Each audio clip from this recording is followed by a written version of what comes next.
So everybody and their pet cat knows at this point, skiing in Colorado right now is pretty much cooked. It is so cooked, even the penguins in Antarctica know about it, if I could quote my friend Sean Ray. Some of you may also know that I am hyperbolizing. This winter has been extraordinarily lopsided. We have had a record number of above 60-degree days in Denver. We have seen rain above 9,000 feet in December, which never happens in Colorado, by the way. We had a very wet storm at Steamboat over New Year's. Steamboat is known for their famously champagne powder. Well, it wasn't so champagne-y over New Year's, which is very ironic. This winter has been absolutely unprecedented. Because snowpack hasn't been great, many regular skiers in Colorado have been staying home. Unfortunately, that won't be the case too much longer, because they all have season passes that need use. That means once conditions become closer to normal, things will get a lot busier, including the I-70. Let's dive into this.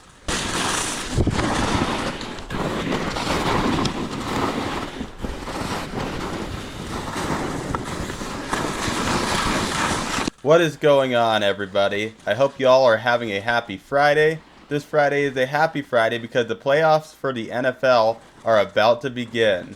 I am looking forward to hopefully seeing a Patriots comeback. Whilst on the subject of comebacks, maybe we will get a Colorado ski resort comeback? Now, wouldn't that be nice? But not so fast. Oh boy. We got some downsides here. Unfortunately, there are always caveats to every good thing, and that caveat to this one would be I-70. Yup, unfortunately that time of the year is approaching. If you have ever skied in Colorado, you know very well that the bane of everyone's existence here is I-70. I-70 is basically an abusive relationship every Colorado skier has, where everyone absolutely hates it, but can't avoid it. I myself have an extreme love-hate relationship with I-70. When I am driving at 70 miles per hour, it is awesome being able to see the views and the snow. When there is some, I enjoy the drive. But when I'm staring at an array of red lights going miles and miles, it gets to me. It's like there's a long line of spiders or vampires getting ready to jump at me and eat me alive. Oh no! Or maybe it's just everyone else who had the same idea as me tried to get home from an awesome POW day. Probably the latter. But either way, it gets on my fucking nerves! Anyway, I-70 could go one of two ways. It could take you 80 minutes to get to Silverthorne from Denver, like it should, or it could take 380 minutes like it shouldn't. Those are both extreme scenarios, but realistically, it's usually somewhere right in the middle. Sometimes it is because there are a lot of cars, sometimes it's because the roads are icy, or it could be because of some dumbass semi-truck driver who went through all the training to get a CDL, but still doesn't understand what the fucking chain law is. Whilst on the subject of semi-truck drivers, apparently they don't know how to read picture signs, let alone words, that clearly say, no trucks in the left lane. Yet, there's always a truck or two driving in the left lane on the incline to the Eisenhower Tunnel, backing up traffic. That section of I-70 is only 2 lanes, by the way. Well, unfortunately this season, that madness is about to get worse. The main reason this winter I-70 is going to be worse than last winter is because more people are going to be taking ski trips at the same time. When powder days are few and far between, that means powder days become more busy, especially when they fall on weekends. That will especially be the case this winter because so many people have been staying home during the early season due to terrible snowfall. Once things pick up, or once resorts open more to rain, those people who have been at home are going to want to meet their quotas for their season passes. With more people doing that at once in a shorter time frame, it's going to cause more congestion, not only on the roads of I-70, but also on the mountain itself. So just be prepared for that. More cars on the road not only means more traffic, but a higher likelihood of there being a wreck, which can sometimes even bring the entire flow of traffic to a screeching halt. Because a lot of I-70 is only 2 lanes wide, and there's not really a lot of room to get around whatever accident there is. so it is basically inevitable that it could completely shut down or close the road. During snowier or icier conditions, these problems are only going to get worse. More cars also means the traffic will start sooner and end later than it typically would. So it's going to be a nightmare. If you need a real life example of a delayed season start, backlogging traffic, just look at Little and Big Cottonwood Canyons on the first Monday in January. I know people in Utah that got turned away and had to go to Park City because it was that fucking busy. That was on a Monday, by the way. Can you imagine how the weekends are going to look there? It's going to be an absolute shit show.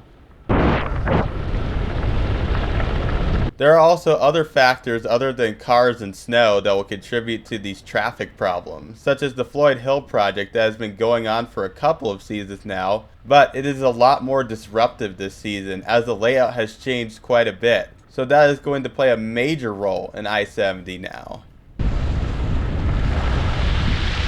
It isn't necessarily going to be the end of the world. There are still ways to avoid traffic, at least the worst of it. If you want to know the best ways to do that, check out my top 5 weekend I-70 traffic tips you wish you knew sooner video.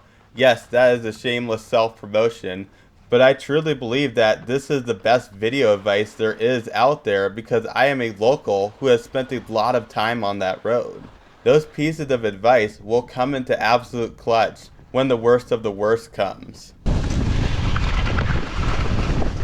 Of course, there is this one piece of advice I hear so much that probably even the penguins in Antarctica probably know this one. Just go during the week, which typically has minimal traffic. Yeah, but not everybody can get the time off of work to do that, especially if you're in school or have children in school. That makes it even harder.